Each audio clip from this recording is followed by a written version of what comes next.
আসসালামু আলাইকুম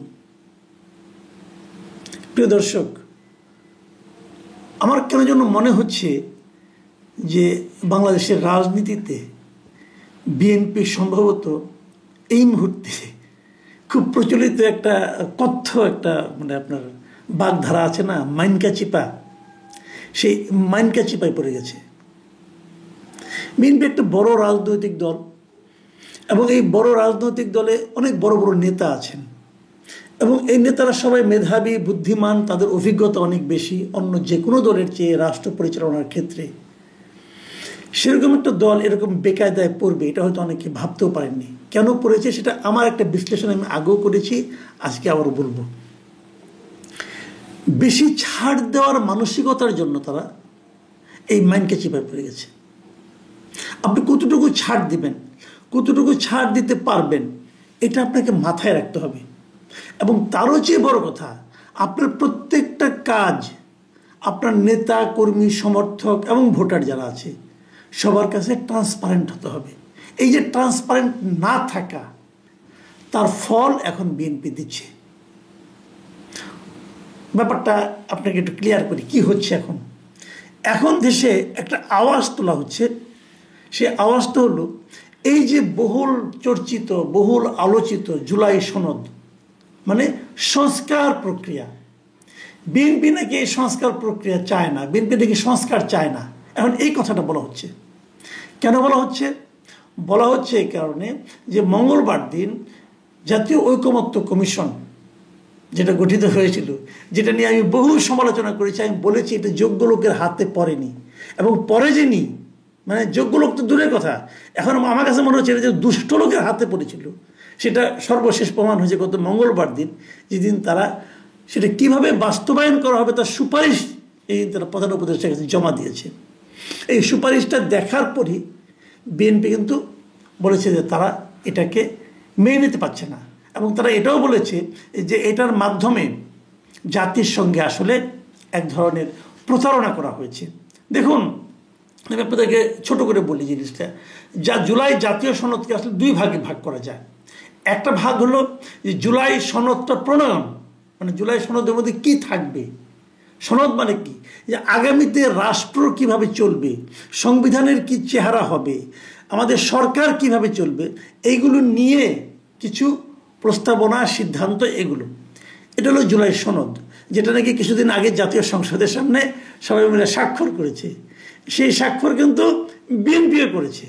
আচ্ছা, এখন দ্বিতীয় পর্বে ছিল যে এই যে সনদটা, এটা বাস্তবায়নের সুপারিশ, মানে এটা কিভাবে বাস্তবায়ন করা যাবে তার সুপারিশ।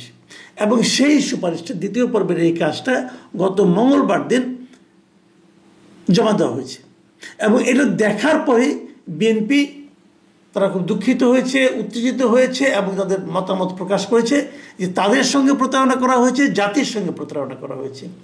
আসলে বিএনপি কেন বললো এই কথাটা সেটাও বলি, তাহলে আপনার ব্যাপারটা ক্লিয়ার হবে আরও।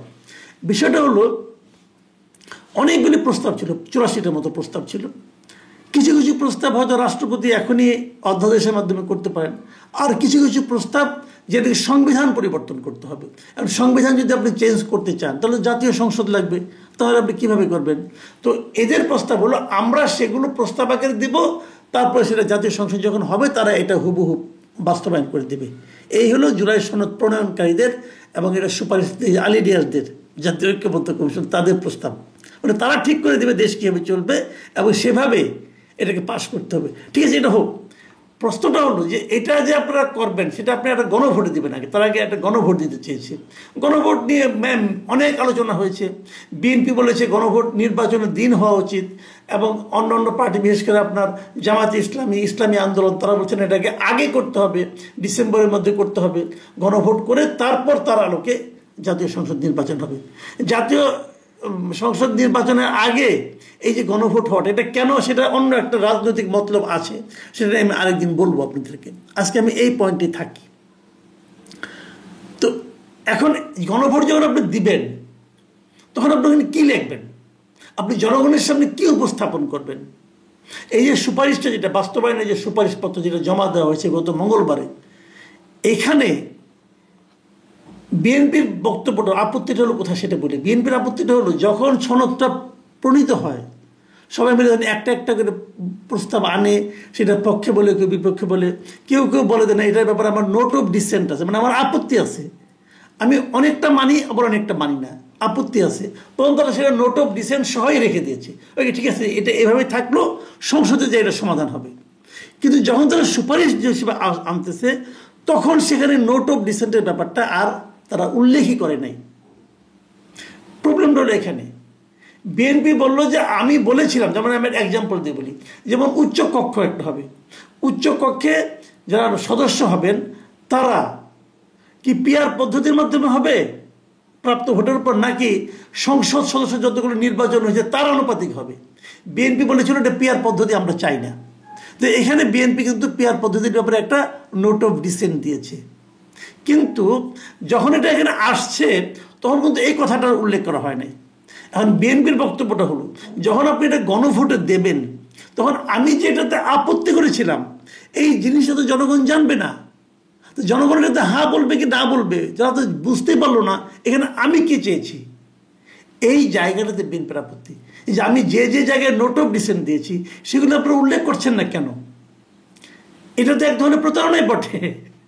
আপনি একভাবে আলোচনা করলেন, করে ওটা সহ থাকবে যে এটা ওরা তো এখানে আপত্তি আছে, এটা পরে আলোচনা হবে, কিন্তু আপনি যখন দলিলটা করলেন তখন আপত্তির কথাটা উল্লেখ করলেন না।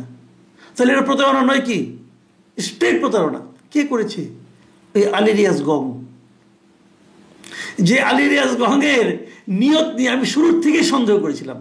আমি বলেছিলাম যে এই লোকগুলি আমেরিকা থেকে আসছে, তারা আমেরিকার নাগরিক। যখন কেউ আমেরিকার নাগরিকত্ব গ্রহণ করে তখন তারা ওখানে শপথ করে এই যে পরবর্তী সময় জীবনের সর্বক্ষেত্রে তারা আমেরিকার স্বার্থ সংরক্ষণ করবে।